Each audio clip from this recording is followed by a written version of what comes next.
Hi there, it's Luke Scambury here from Genuine Physio, and in today's video I'm going to take you through 6 exercises that you can try at home to reduce your risk of running injury, because there's really good evidence now to support the fact that including some strength exercise into your running routine for your lower limbs can significantly decrease the risk of getting injuries when running.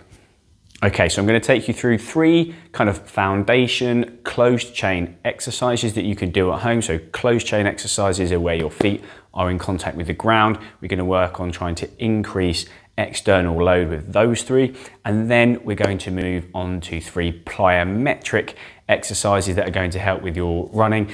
Plyometrics include coming off the ground, which is really important if we're trying to include some functional exercise for running injury prevention. One of the reasons that people get injured so frequently when running recreationally is because the level of load going through your limbs when running is very high. So we reckon there's about 6 to 8 times body weight going through one leg when you're running. So it's important that the strength exercise or the rehabilitation that you're doing alongside your running routine conditions those tissues to do the job that you want them to do.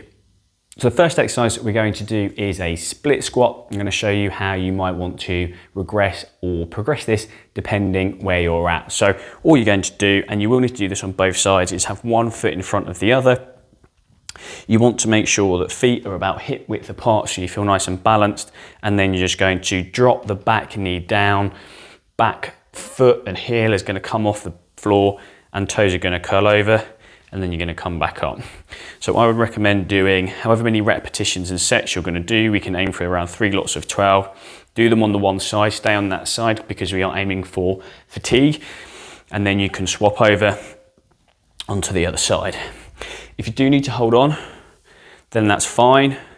It's much better to hold on, make sure you're stable, and then you can load yourself a little bit more rather than being really off balance and struggling to load yourself. It's the load that's key when we're trying to do the strength exercise for running.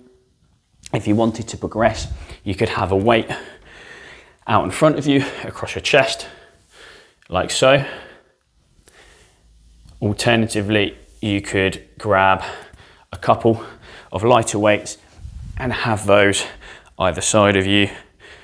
So you're coming down and up like so, and you're aiming for that rear knee to try and touch the ground and then come back up. Depending on what environment you're in, you could even do this with a barbell across your back like this. It really doesn't matter what load you use or where you stick it. The thing that matters is that you're adding some load at some point with all of these exercises.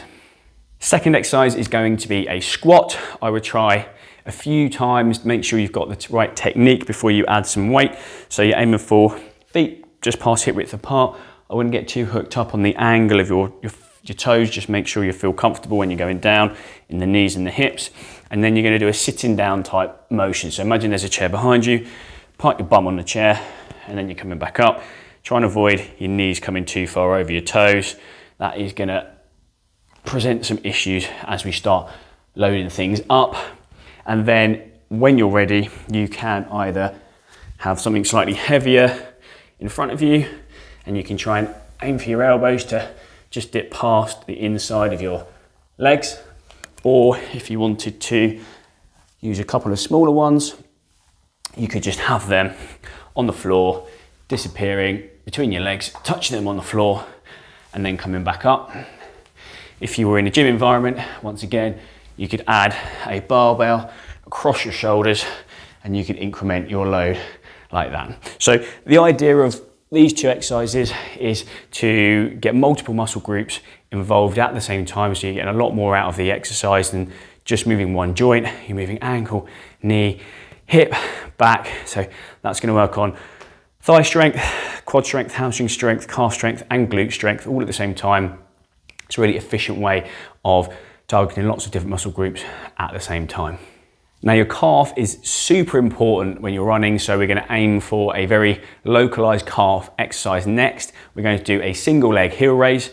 I'm going to turn around and hold on to something if you need to. Again, same principle as we mentioned before. You need to be stable in order to strengthen something properly. If you're not holding on and you're trying to do it like this, you're not going to be stable. You're not going to be able to load yourself sufficiently, and you will lose some of what we're trying to achieve. So hold on to something, that's not cheating.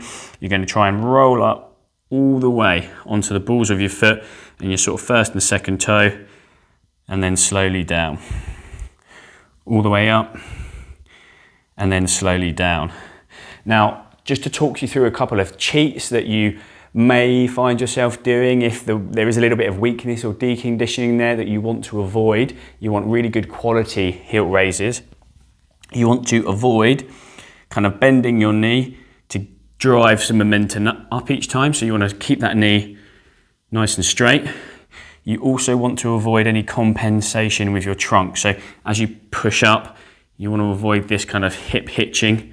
So key thing is try and work, make sure your knee is straight, your trunk is nice and straight, and the movement is nice and slow and nice and controlled.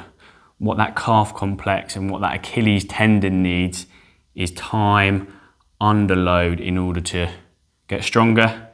So another thing you want to avoid is this.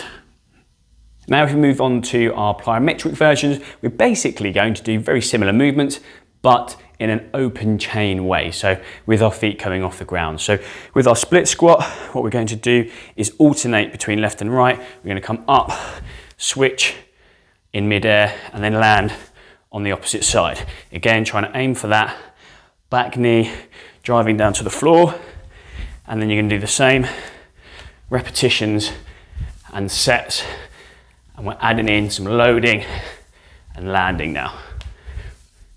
This time we're going to do a jump squat. You can do this staying in the same place, working on a nice soft landing for those knees. Or if you have a distance that you can jump over, then you can just do a sort of jump squat over a distance of sort of 5 to 10 meters, ensuring a nice soft landing in the ankles, knees and hips. And the last one is going to be focused on our calf complex again. So just hands on the hip, very simple. We're going to do pogo jumps. So not much bend in the knee, not much bend in the hip. You want all of that explosive energy to be coming from the ankle and the calf. And you're going to be really light on your toes. You're just going to do small jumps like this. Again, you can do them on the spot, or if you have a distance, you can just do them over that 5 to 10 meter area of space that you've got at home, and you should start to feel that in the calf and the Achilles, and you're aiming for that nice bouncy explosive movement coming through the foot and the ankle.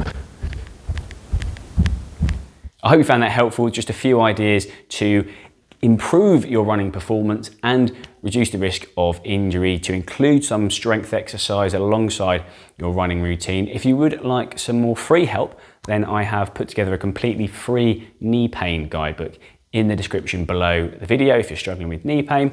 And if you want some more bespoke, personalised help for your niggle or your running performance, I do see a very few amount of private patients each week online and face-to-face if you're local. But if you have found today's video helpful, please do like and subscribe so more people see it. And whilst you're doing that, I'll see you in the next one.